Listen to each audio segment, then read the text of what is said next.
l'édito de Djameldine Benchenouf. Salam alaikum, Zulfillaoun, bonsoir. Je suis tombé sur une lumineuse citation dans le net qui est attribuée à un sage et à d'autres. Mais qu'importe le flacon, la voici, je la cite. Ce qui me surprend le plus chez l'homme, c'est qu'il perd la santé pour gagner de l'argent et il perd ensuite son argent pour récupérer la santé. À force de penser au futur, il ne vit pas son présent et il ne vit donc ni le présent ni le futur. Il vit comme s'il ne devait jamais mourir et il meurt comme s'il n'avait jamais vécu. Fin de citation.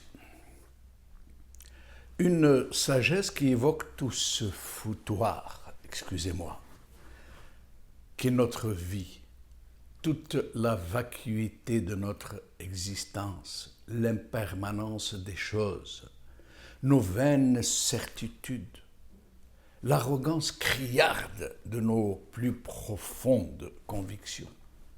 En somme, et si je pouvais traduire cette belle citation en termes plus explicites, je dirais que nous sommes comme cet homme très ivre, égaré dans ses chimères, qui barbote dans son vomi, qui trébuche et va de travers, qui bredouille des choses qu'il ne comprend pas lui-même et dont il n'aura aucun souvenir, mais qui ne s'en prend pas moins pour le roi du monde, le temps d'une cuite. Et il en est de la vie comme il en est de la conscience politique des peuples. Pour presque toutes les sociétés humaines, dont tous les membres passent leur vie à s'agiter, les uns voulant toujours plus, alors qu'ils ne manquent de rien, les autres qui n'ont rien et qui n'ont pas d'autre urgence que de survivre au jour le jour et qui en oublient de vivre. Chaque jour que Dieu fait, des pléthores d'êtres humains débarquent dans la vie, pendant que d'autres la quittent. Plus de 400 000 naissances par jour et plus de 160 000 décès par jour, dans une planète en effervescence qui est passée de 3 milliards d'êtres humains à 8 milliards, en l'espace d'une génération, la mienne. Une jungle, en réalité, où s'entre-dévorent les hommes, où chacun brandit et tente d'imposer sa propre vision des choses et de la vie, où même la spiritualité se marchande, qui rapporte très gros et qui fait couler des fleuves de sang.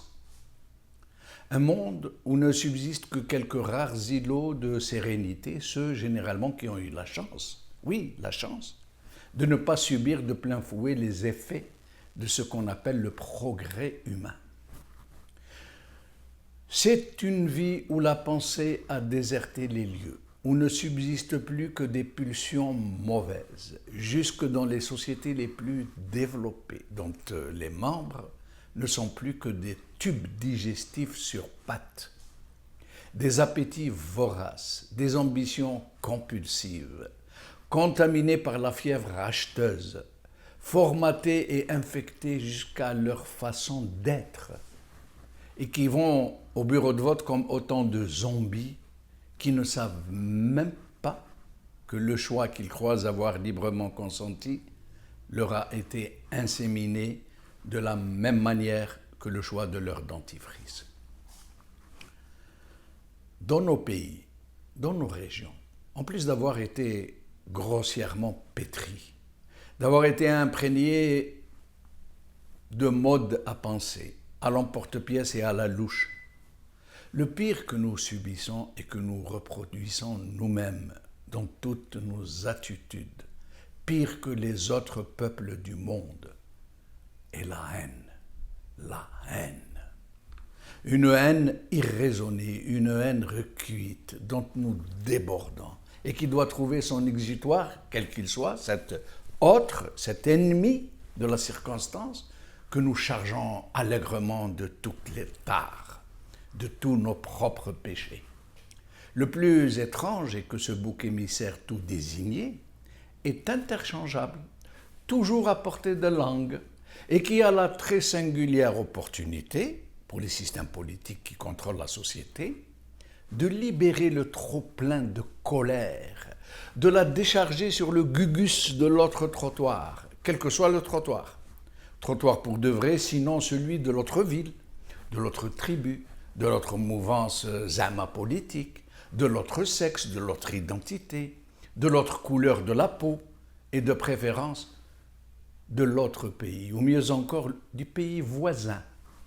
Cet ennemi naturel, tout particulièrement dans des phases d'exacerbation quand des événements tragiques surviennent, qui auraient dû pourtant susciter des sentiments inverses, l'empathie, la solidarité, la réconciliation. Ce genre d'attitude n'offusque plus, ni n'interpelle qui que ce soit. Normal, comme dirait l'autre. Bien au contraire, c'est l'occasion quand se produisent ces fièvres d'exécration pour tous les tambours de la guerre d'entrer dans la danse du lynchage. Et c'est l'occasion aussi pour les foules de zombies d'entrer en transe et de vomir toute leur bile sur les rares sentinelles qui tentent de réveiller les morts. قال خير.